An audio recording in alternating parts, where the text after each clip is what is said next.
본격 뮤지컬 공연쇼 페이지 감동정서. 저희가 다뤄볼 뮤지컬은 바로 브로드웨이 42번가입니다. 배우들의 춤으로 거의 막 인해 전술로 가겠구나라는 게 딱 느껴지는 거죠. 이 작품 보면 사실 약간 뭐 광대가 좀 있어야 되잖아요. 그래서 홍지민 씨가 참 저는 되게 잘한다 이런 생각이 들더라고요. 계속 공격하시네요. 감동전사 이제 본격적으로 시작을 해볼 시간인데요. 먼저 감동 더하기 코너입니다.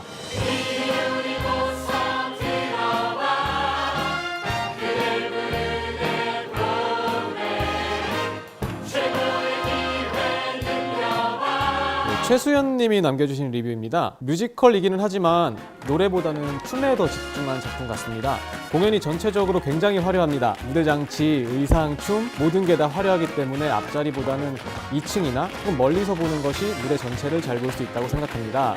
라고 남겨주셨네요. 그리고 다음 리뷰는 마리솔 님의 리뷰인데 쇼 뮤지컬은 선호하지 않는 편인데 그래도 두 번째 보니까 2년 전보다 더 재밌게 본 것 같아요. 이 작품의 1등 공신은 앙상블 님들인 듯 정말 여지껏 본 대극장 뮤지컬 앙상블 중에 가장 빡세지 않을까 싶네요. 유유. 화려한 뮤지컬 좋아하신다면 브로드웨이 42번가 추천합니다. 많이 보러 가세요. 라고 리뷰를 남겨주셨네요. 네, 이제 이 리뷰를 들으시고 원하시는 키워드가 있으시면 그거에 관련돼서 말씀해 주시면 좋을 것 같아요. 쇼 뮤지컬이라는 이제 이야기를 하셨는데 쇼 뮤지컬이 뭘까라고 우리가 이제 막 얘기를 하다 보면 생각이 아마 조금 다를 수도 있을 것 같아요. 쇼 뮤지컬에서는 이제 주인공이 등장할 때 오히려 이제 어떤 춤이 강화가 될 거 아니에요. 그런 점에서 봤을 때 전체적으로 작품에 춤이 완전히 충만한 그런 뮤지컬이 되겠죠. 그런 점에서 쇼 뮤지컬이라는 키워드는 결국 주인공의 춤 실력에 달려있다 라고 저는 생각합니다. 뮤지컬에서 이렇게 이 작품만큼 탭댄스가 전면적으로 드러난 작품 별로 없죠.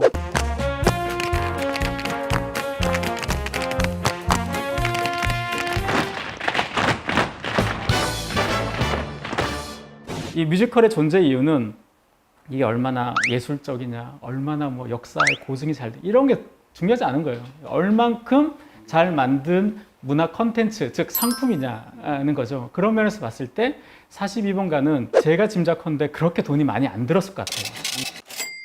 이 작품을 만들고 셋업을 올리고 연습하고 이 기간이 앙상블이 뭐 좀 많긴 하지만 그렇기 때문에 굉장히 투자 비용 대비 굉장히 괜찮은 수익을 얻을 것 같거든요.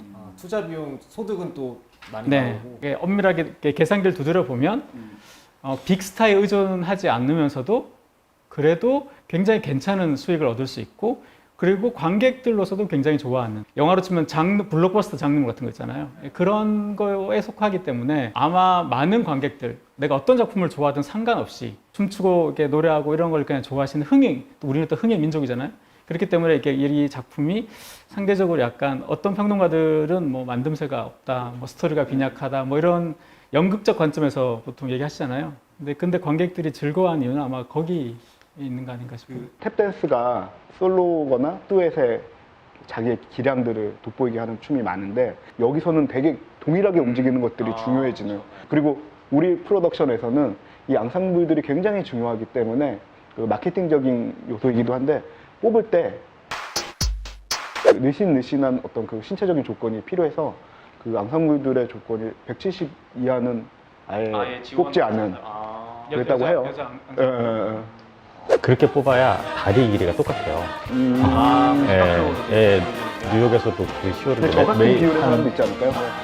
아니 물론 제가 170이 넘는 거 아니지만 어쨌든 키만 보는 건 아니잖아요. 1대1인 사람들 그렇다고요. 어떻게 뭐 계획표야 독보이기야? 뭐 어떻게 하시겠지 뭐. 내가 뭐 어떻게 하겠어.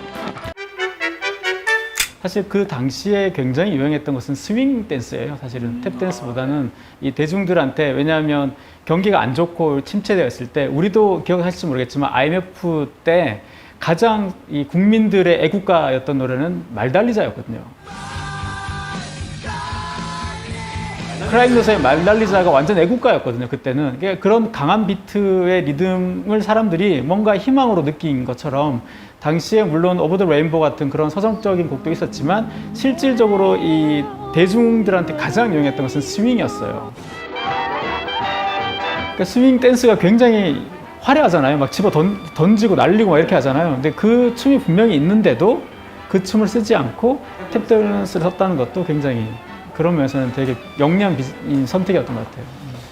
이번에는 제가 드리는 키워드가 아니라 패널분들이 직접 준비하신 키워드가 있다고 들었는데 그 키워드를 중심으로 좀 이야기를 풀어볼까 해요. 네, 우선 첫 번째 키워드는 경제 대공황이라는 키워드인데 이게 제가 썼는데요. 네. 사실 이 작품 전반에 흐르고 있는 것이 그 시대의 분위기예요. 시대의 역할. 그러니까 시대가 등장하지는 않지만 아주 중요한 조연을 하고 있거든요. 아주 간단하게 한 줄로 요약하면 이 경제 대공황이라는 것은 우리로 치면 IMF하고 비슷하다 이렇게 생각하시면 돼요. 이 작품과 연관해서만 이제 설명을 드리자면 소비자들의 심리를 조사해 보면 내가 돈이 없을 예정이면 앞으로 경기가 안 좋으면 가장 먼저 줄이는 게 문화비하고 외식비를 제일 먼저 줄여요. 그러니까 당시에도 미국의 이제 공연 산업이 가장 먼저 타격을 입겠죠. 왜냐하면 공연장 티켓, 즉 뮤지컬이나 이런 공연장 티켓과 당시 생겨났던 새로운 장르가 영화였잖아요. 영화 티켓 가격이 8배에서 한 15배 돼요. 30년대 중반부터 이제 라디오, 뭐 TV 이런 것들이 이제 보급되기 시작하니까 무대 아니어도 더 싸게 화려하게 즐길 수 있으니까 그러니까 이제 사람들이 돈이 실질적으로까지 그렇게 없지는 않았어도 심리가 굳어버린 거죠. 그래서 가장 먼저 1차적으로 타격을 받는 곳이 이제 문화산업 쪽이었던 거죠. 그렇다 보니까 이 공연계에서 더 이렇게 신작을 올리기도 힘들었고 그런 줄리안 마시 같이 대단한 이 제작자도 한 작품 실패했다고 해서 이렇게 철치부심하게 만들고 그런 영향이 이 작품에 좀 녹아 있는 거죠. 그래서 어쩌면 이 뮤지컬 코미디라는 걸 살려야 된다는 선의도 물론 있지만 당장 나의 이 월세와 이거들을 감당해야 되는 그 앙상블과 이 사람들의 어떤 그 강력한 동기, 실질적인 그런 것들이 굉장히 이제 중요한 거죠. 그렇기 때문에 이 작품에서 경제 대공황이 굉장히 어떻게 보면 그 시대를 비춘 하나의 자화상처럼 이 영화가 나온 게 33년인가 그렇죠. 네네. 경제 대공황 끝나고 얼마 지나지 않아서 영화에서는 오히려 더 그런 것도 희망을 주기 위해서 만들었던 거라고 생각해요. 다음 키워드는 보더빌 시대입니다. 유명한 배우들이 자기 코너를 가지고 돌아가면서 하는 옴니버스 쇼. 이게 바로 그게 보더빌이었던 바로 거죠. 보더빌. 뮤지컬 42번가에서 쇼 장면으로 들어갈 때도 보면은 매번 달라요. 어떨 때는 이런 쇼가 나오고 동전 갖다 놓고 춤추는 쇼가 나오고 또 뉴욕 거리에서 총격전이 있는 그런 쇼가 나오고 결국은 그 시대의 보더빌 쇼의 하나의 반영인 거죠. 당신과 함께